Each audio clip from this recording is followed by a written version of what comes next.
반갑습니다, 여러분. 오늘은 여호수아서 6장 말씀 보도록 하겠습니다. 제가 먼저 말씀 봉독할까요? 이스라엘 자손들로 말미암아 여리고는 굳게 닫혔고 출입하는 자가 없더라. 여호와께서 여호수아에게 이르시되 보라, 내가 여리고와 그 왕과 용사들을 내 손에 넘겨주었으니 너희 모든 군사는 그 성을 둘러 성 주위를 매일 한 번씩 돌되 엿새 동안을 그리하라. 제사장 일곱은 일곱 양각 나팔을 잡고 언약궤 앞에서 나아갈 것이요 일곱째 날에는 그 성을 7번 돌며 그 제사장들은 나팔을 불 것이며 제사장들이 양각 나팔을 길게 불어 그 나팔 소리가 너희에게 들릴 때에는 백성은 다 큰 소리로 외쳐 부를 것이라. 그리하면 그 성벽이 무너져 내리리니 백성은 각기 앞으로 올라갈지니라 하시매 눈의 아들 여호수아가 제사장들을 불러 그들에게 이르되 너희는 언약궤를 메고 제사장 7은 양각 나팔 7을 잡고 여호와의 궤 앞에서 나아가라 하고 또 백성에게 이르되 나아가서 그 성을 돌되 무장한 자들이 여호와의 궤 앞에서 나아갈지니라 하니라. 여호수아가 백성에게 이르기를 마침에 제사장 7은 양각 나팔 7을 잡고 여호와 앞에서 나아가며 나팔을 불고 여호와의 언약궤는 그 뒤를 따르며 그 무장한 자들은 나팔 부는 제사장들 앞에서 행진하며 후군은 궤 뒤를 따르고 제사장들은 나팔을 불며 행진하더라. 여호수아가 백성에게 명령하여 이르되 너희는 외치지 말며 너희 음성을 들리게 하지 말며 너희 입에서 아무 말도 내지 말라. 그리하다가 내가 너희에게 명령하여 외치라 하는 날에 외칠지니라 하고 여호와의 궤가 그 성을 한 번 돌게 하고 그들이 진영으로 들어와서 진영에서 자니라. 또 여호수아가 아침에 일찍 일어나니 제사장들이 여호와의 궤를 메고 제사장 7은 양각 나팔 7을 잡고 여호와의 궤 앞에서 계속 행진하며 나팔을 불고 무장한 자들은 그 앞에 행진하며 후군은 여호와의 궤 뒤를 따르고 제사장들은 나팔을 불며 행진하니라. 그 둘째 날에도 그 성을 한 번 돌고 진영으로 돌아오니라. 엿새 동안을 이같이 행하니라. 일곱째 날 새벽에 그들이 일찍 일어나서 전과 같은 방식으로 그 성을 7번 도니 그 성을 7번 돌기는 그날뿐이었더라. 7번째에 제사장들이 나팔을 불 때에 여호수아가 백성에게 이르되 외치라. 여호와께서 너희에게 이 성을 주셨느니라. 이 성과 그 가운데에 있는 모든 것은 여호와께 온전히 바치되 기생 라합과 그 집에 동거하는 자는 모두 살려주라. 이는 우리가 보낸 사자들을 그가 숨겨주었음이니라. 너희는 온전히 바치고 그 바친 것 중에서 어떤 것이든지 취하여 너희가 이스라엘 진영으로 바치는 것이 되게 하여 고통을 당하게 되지 아니하도록 오직 너희는 그 바친 물건에 손대지 말라. 은금과 동철기구들은 다 여호와께 구별될 것이니 그것을 여호와의 곳간에 드릴지니라 하니라. 이에 백성은 외치고 제사장들은 나팔을 불매 백성이 나팔 소리를 들을 때에 크게 소리질러 외치니 성벽이 무너져 내린지라.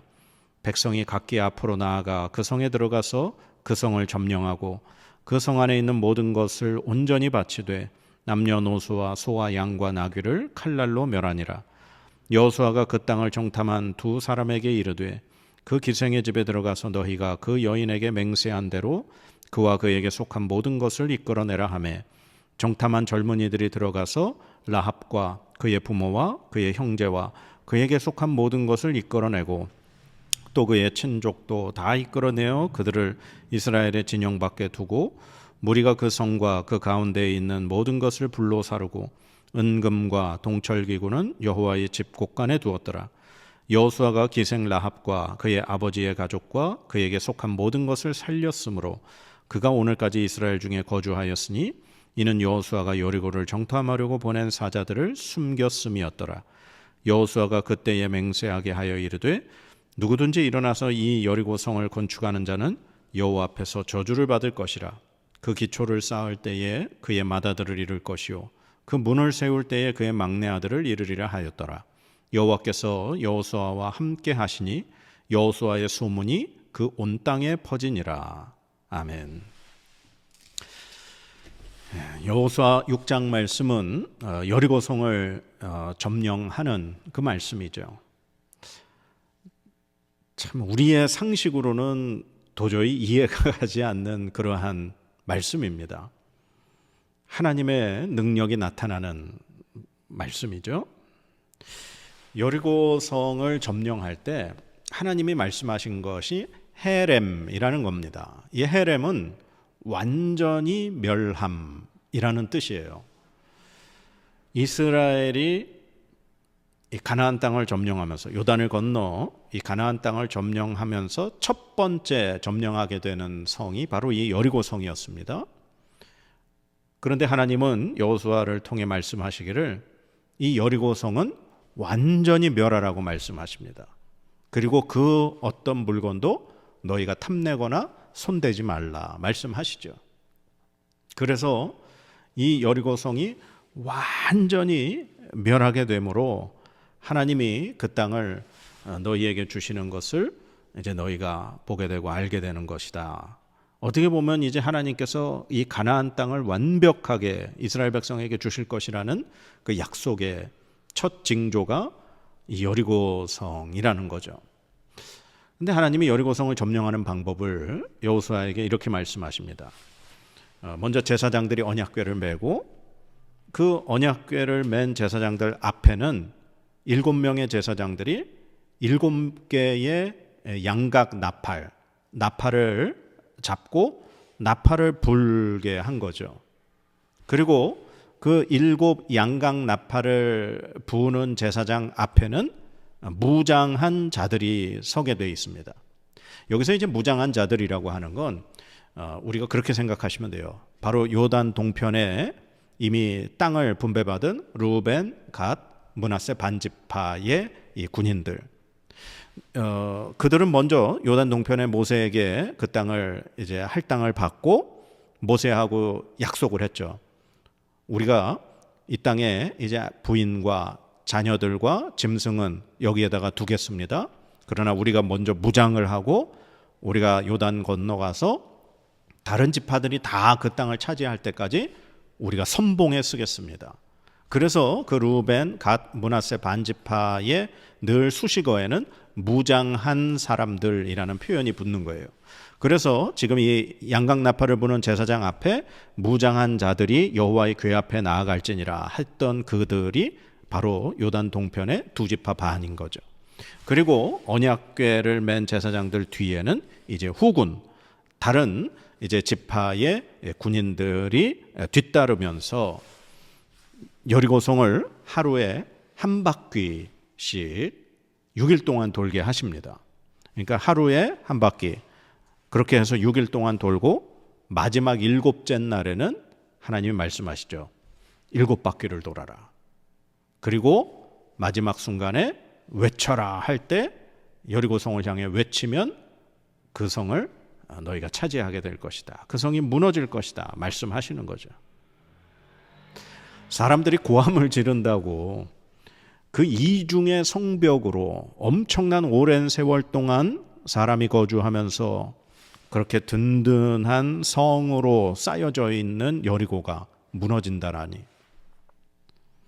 아마 사람이 그런 얘기를 했다면은 받아들일 수도 없고 농담이라고 생각하겠죠. 그러나 우리가 바로 전 시간에 우리가 말씀 살펴봤지만 지금 전쟁은 누가 하신다고 했습니까? 하나님이 하신다고 했습니다. 그래서 이제 여호수아는 자신의 지휘권을 하나님 군대대장에게 넘겨드렸습니다. 그리고 이제 여호수아가 해야 될 일은 무엇입니까? 그 전쟁을 지휘하시는 하나님의 말씀에 온전히 순종하는 것뿐입니다. 그래서 하나님의 말씀에 여호수아는 순종하고 그 하나님의 명령을 백성에게 전달하여 백성들이 여호수아의 말에 순종하게 하는 것, 이것이 이제 여리고성을 이기게 되고 그 전쟁을 하게 되는, 임하게 되는 이스라엘의 모습인 거죠. 그렇게 해서 오늘 말씀에 보면 정말 하루에 한 바퀴를 돌고 다시 진영에 들어와서 자고 그 다음날 또 한 바퀴를 돌고 들어와서 자고, 그러면서 그렇게 마지막 7일째 되는 날까지 그렇게 여리고성을 돌기만 했죠. 제사장들이 나팔 불기만 하고. 그러면서 여호수아가 백성들에게 단단하게 당부한 것이 하나가 있었습니다. 오늘 말씀해 보니까 10절 말씀에 여호수아가 백성에게 명령하여 이르되 너희는 외치지 말며 너희 음성을 들리게 하지 말며 너희 입에서 아무 말도 내지 말라. 그리하다가 내가 너희에게 명령하여 외치라 하는 날에 외칠지니라 하고, 절대로 그 7일 동안 여리고성을 도는 동안 입 밖에서 단 한마디도 내지 말라. 그 말씀을, 그 명령을 하고 있습니다. 왜 한마디도 내지 말라 그럴까요? 하나님 하시는 일에 그 어떤 사람의 어떤 의심 혹은 불평 혹은 사람의 생각, 그런 것을 완전히 배제하고 제거하기 위해서라고 생각합니다. 하나님이 하시는 일의 방법은 우리의 사람의 생각과 사람의 방법과 완전 다르시죠. 성을 공격하려면 어디가 취약한 지점인지, 어디가 약점인지를 파고들고 그곳을 공격하고 그곳에 들어가서 그렇게 성을 점령해야 되는 게 보통 사람의 방법입니다. 그러나 하나님의 방법은 우리의 방법이 완전히 다른 방법인 거고 우리의 방법이 아닌 거죠. 그렇기 때문에 하나님이 하시는 일에 의심을 품을 수도 있고 불만을 가질 수도 있는 그 모든 것을 원천적으로 차단을 해버리는 겁니다. 그러면서 하나님이 하시는 일에 온전히 신뢰하고 믿음으로 그렇게 행동하기만을 원하는 거죠. 그렇게 해서 마지막 날 이제 7바퀴를 돌고 난 이후에 여호수아가 백성에게 말을 합니다. 외쳐라. 여호와께서 너희에게 이 성을 주셨다. 그러면서 아까도 헤렘이라고 말했습니다. 이 성과 그 가운데 있는 모든 것은 여호와께 온전히 바치되, 온전히 바쳐라. 살아있는 생명 그 어느 하나도 남겨두지 말아라. 완전히 다 멸해버리라는, 이게 하나님의 말씀 명령입니다. 그러나 그 가운데에서 살아남는 사람이 있었죠. 기생 라합과 그 집에 동거하는 자는 모두 살려주라. 이는 우리가 보낸 사자들을 그가 숨겨 주었음이니라. 아멘. 하나님께서 완전히 멸해버리시는 헤렘, 그 여리고성 가운데 그 하나님의 완전한 진노와 하나님의 그 명령의 죽음 가운데서 살아남는 사람이 있다는 겁니다. 그게 또 어떤 사람이냐? 바로 라합의 집에 있는 사람들. 라합이 그 진멸당하는 중에서 살아남을 수 있는 이유가 무엇이었습니까? 여호수아가 보낸 그 2명의 정탐꾼을 목숨 걸고 숨겨준 것이죠. 그리고 자기 집의 창문에 붉은 줄을 매달아 두고 그 자기 집안에 모인 모든 사람만큼은 이스라엘 백성이 절대로 손대지 않기로 약속을 받았기 때문에 그 집안에 들어가 있는 사람은 살았던 겁니다. 만약에 라합의 가족이나 친척들 중에 라합이 이런 이야기를 하고 자기 집에 오기를 그렇게 얘기했음에도 불구하고 라합의 이야기를 믿지 않고 그 집에 가지 않았다면 어떻게 됐겠습니까? 여리고성이 무너져 내리고 이스라엘 백성이 그곳을 점령하는 가운데 분명히 죽었을 겁니다. 그러나 라합의 말을 믿고 그 집에 모인 모든 가족들은 단 한 명도 죽음을 맞이하지 않고 살아남을 수 있었다는 거죠.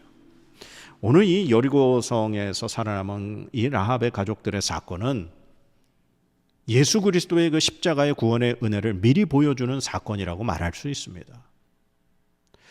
하나님의 진노, 하나님으로부터 완전히 떠나간 그 죄인된 이 모든 이 세상과 우리 죽을 수밖에 없는 인생들, 우리 죄인들을 하나님 심판하시기 위해서 우리에게 살 길을 주셨지 않습니까? 바로 예수 그리스도를 믿음으로 우리의 죄가 용서받고 하나님의 영원한 생명을 얻을 수 있는 구원의 은혜를 하나님 우리에게 약속해 주셨습니다. 그래서 그 예수 그리스도의 십자가의 구원의 아래에 들어온 자들만이, 믿음으로 고백하는 자들만이 하나님께서 마지막 이 땅을 심판하시는 그때에 모두가 죽을 수밖에 없는 그 순간에 살아남을 수 있는 은혜를 주셨다는 겁니다. 오늘 그것이 오늘 여리고성의 이 라합의 가정을 통해서 하나님 우리에게 미리 보여주신다는 사건입니다.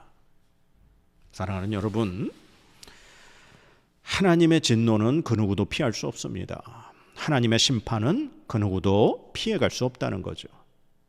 하나님의 심판의 자리에 그 누구도 설 수 없고 죽음으로부터 벗어날 수 없습니다. 왜냐하면 우리는 하나님으로부터 완전히 깨어져 버린, 하나님의 형상이 완전히 깨어져 버린, 우리는 하나님의 그 모든 것에서부터 벗어난 우리는 죄인이기 때문에 그렇습니다. 죽을 수밖에 없는 이 죄인들을 하나님 살리시고자 하나님의 아들이신 예수 그리스도를 대신 십자가에 죽게 하셨고 3일 만에 부활하게 하셨습니다. 그래서 그 십자가의 은혜 아래 들어오는 자만이 하나님의 심판, 죽음에서 살 수 있도록 길을 열어주셨습니다. 우리가 그 은혜로 말미암아 이렇게 구원의 자리에서 하나님의 말씀을 나누며 하나님 앞에 감사와 영광을 올려드리며 이렇게 그리스도인으로 살 수 있게 된 줄 믿습니다. 하나님의 그 구원의 은혜의 자리로 날마다 나아가시기 바랍니다.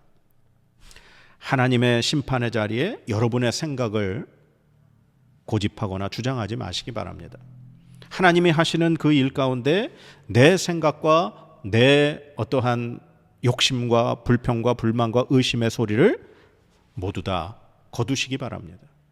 하나님 앞에 온전히 맡기며 하나님께서 우리를 구원하시기 위하여 주신 그 은혜의 자리에 날마다 모여들면서 날마다 하나님의 은혜와 그리고 하나님께서 주신 그 은혜의 말씀에 감사하면서 이 땅 가운데 주님의 그 구원의 날을 기대하며 살아갈 수 있는 저와 여러분의 삶이 되어지기를 간절히 소망합니다.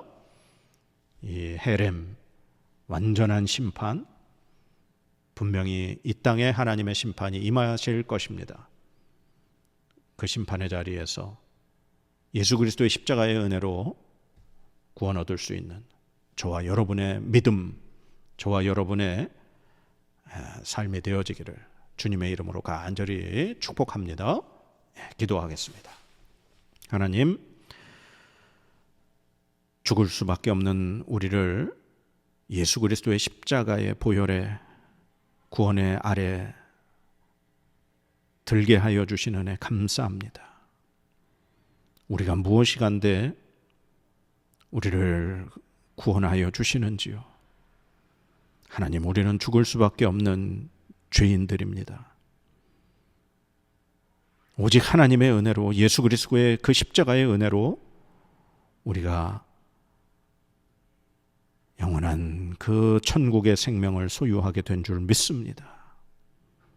우리가 이 구원의 자리에서 떠나지 않게 하여 주옵시고 날마다 그 구원의 은혜의 자리에 머물게 하여 주시옵소서. 우리의 입에서 그 어떤 원망과 불평과 의심의 그러한 말 주님 제하여 주시고 오직 하나님의 놀라우신 우리가 생각할 수 없는 그 기적과 은혜를 신뢰하며 믿음으로 바라보며 나아가게 하여 주시옵소서. 감사드리며 예수님의 이름으로 기도드립니다. 아멘.